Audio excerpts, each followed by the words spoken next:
Di sini saya akan menjelaskan dampak positif dari olahraga bagi tubuh. Yang pertama, manfaat olahraga untuk otak.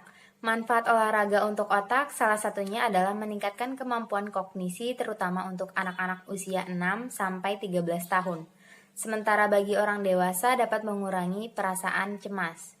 Yang kedua, mengurangi resiko terkena penyakit tertentu seperti mengurangi resiko terkena diabetes tipe 2, sindrom metabolik, dan menurunkan resiko terkena kanker. Yang ketiga, memperkuat tulang dan otot. Karena seiring bertambahnya usia, penting untuk melindungi tulang, persendian, dan otot. Nah, adapun jenis olahraga yang direkomendasikan untuk memperkuat tulang dan otot, diantaranya adalah aerobik, lari, jalan cepat, dan jumping jack.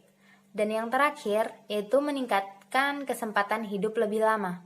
Karena sains menunjukkan bahwa olahraga dapat mengurangi resiko kematian dini akibat jantung dan beberapa jenis kanker. Selanjutnya ada dampak negatif dari olahraga berlebihan. Nah, jadi saya akan menjelaskan dampak jangka pendeknya. Yang pertama ada kelelahan. Nah, olahraga yang berlebihan dapat membuat kita menjadi mual-mual dan juga otomatis tenaga kita menjadi terkuras sehingga kita tidak dapat melakukan aktivitas lainnya gitu. Kemudian yang kedua ada nyeri pada otot. Nah, olahraga yang berlebihan ini juga dapat mengakibatkan nyeri pada otot seperti persendihan dan juga dapat menyebabkan cedera pada otot gitu. Kemudian yang ketiga ada sakit pada punggung. Nah, olahraga yang berlebihan dengan mengangkat beban yang berlebihan juga dapat menyebabkan sakit pada punggung gitu. Kemudian yang keempat ada susah tidur. Olahraga yang normal memang bisa mengatasi insomnia. Nah, namun jika olahraga yang berlebihan malah justru dapat menyebabkan kita menjadi susah tidur dan insomnia gitu. Di sini saya akan menjelaskan mengenai dampak negatif dalam jangka panjang. Yang pertama ada menurunnya sistem kekebalan tubuh, yang dimana olahraga yang secara berlebihan ini dapat menyebabkan sulit tidur, serta menurunnya sistem kekebalan tubuh yang menyebabkan kita terserang penyakit seperti batuk, pilek, demam, nyeri kepala, atau bahkan penyakit yang lebih berat lagi. Selanjutnya ada osteoartritis, yang dimana ini merupakan pembengkakan pada sendi-sendi. Selanjutnya ada tidak baik bagi jantung, karena ini dapat menyebabkan resiko kematian yang diakibatkan oleh serangan jantung ataupun stroke pada penderita penyakit jantung. Yang keempat ada gangguan menstruasi. Pada perempuan yang berlebihan olahraganya nih, kalau misalnya dia terus olahraga, itu dapat mengganggu menstruasinya atau bahkan dia itu dapat menyebabkan kemandulan. Yang kelima adalah gangguan seksual pada pria. Nah, di sini tuh jumlah sperma yang dihasilkan tuh akan menurun, dan bahkan itu membuat gangguan seksualnya tuh tidak bergairah. Baik, yang selanjutnya yaitu tentang cedera olahraga. Nah, cedera adalah kelainan yang terjadi pada tubuh yang mengakibatkan timbulnya nyeri, panas, bengkak, dan tidak dapat berfungsinya dengan baik pada otot, tendon, persendian, maupun tulang akibat aktivitas gerak yang berlebihan atau kecelakaan saat berolahraga. Kemudian saya akan menjelaskan beberapa cedera yang sering terjadi pada saat berolahraga. Yang pertama yaitu cedera tulang kering. Nah, cedera ini ditandai dengan rasa nyeri pada betis dan tulang kering bagian atas. Hal ini karena terjadinya pada peredangan pada otot. Kram otot. Nah, bisa terjadi di bagian tubuh manapun. Nah, pada saat olahraga biasanya kram ini lebih banyak menyerang pada bagian kaki. Nah, ketika kram muncul atau menyerang, otot akan mengalami kontraksi secara tiba-tiba sehingga akan merasakan nyeri dan bagian tubuh yang diserang oleh kram tersebut akan sulit digerakkan selama beberapa detik. Nah, untuk yang terakhir yaitu cedera siku. Nah, sering terjadi pada peredangan otot yang terus-menerus digunakan untuk bergerak dan menahan beban. Nah, cedera ini sering terjadi pada olahraga bulu tangkis, tenis, voli, angkat beban, yang mana olahraganya yang menjadikan tumpuan yang menjadi lengan sebagai tumpuannya, teman-teman.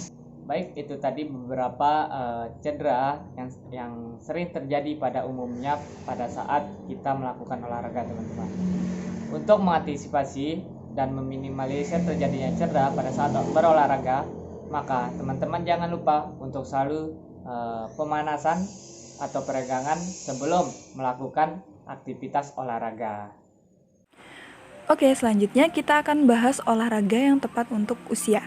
Dan sekarang kita mulai dari olahraga yang tepat untuk anak-anak, baik itu anak usia dini ataupun di atasnya. Karena kan nggak cuma manusia dewasa aja ya yang butuh olahraga, tapi anak-anak juga. Dan dilansir dari decathlon.co.id ada beberapa olahraga yang cocok.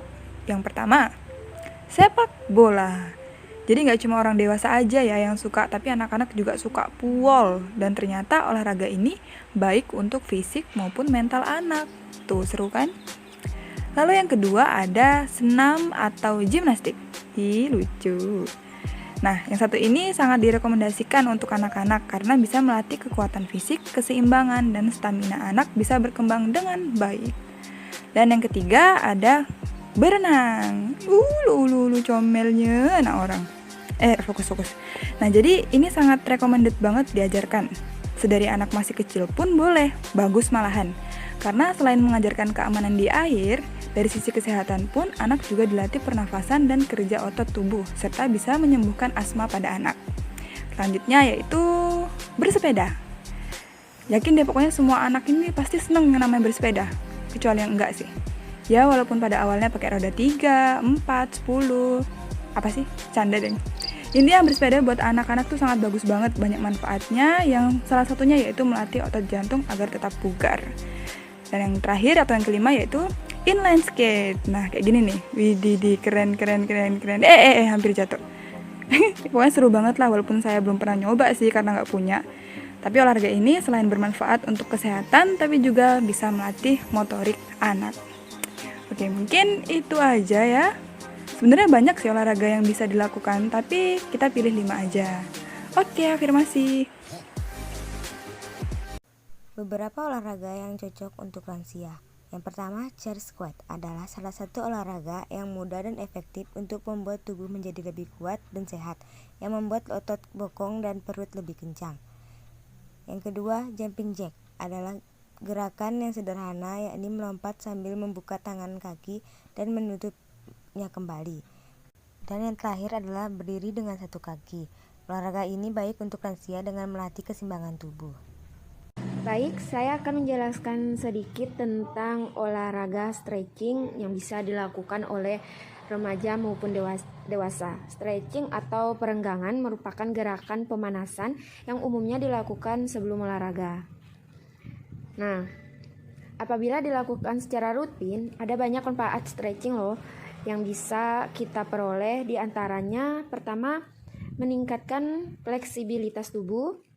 Kedua, melancarkan peredaran darah. Ketiga, memperbaiki postur tubuh. Keempat, mengatasi nyeri punggung. Yang kelima, meredakan stres. Nah, selanjutnya manfaat dari olahraga plank. Manfaat olahraga plank untuk tubuh memang begitu banyak. Tidak hanya bagian perut saja yang diuntungkan dari manfaat olahraga papan, tapi jangkauannya mencapai ke seluruh tubuh. Apa aja kelima manfaat olahraga plank, yaitu yang pertama memperkuat otot perut, yang kedua membentuk lebih banyak otot, yang ketiga memperbaiki postur tubuh, dan yang keempat membuat tubuh lebih fleksibel. Nah, yang terakhir meningkatkan kinerja otot.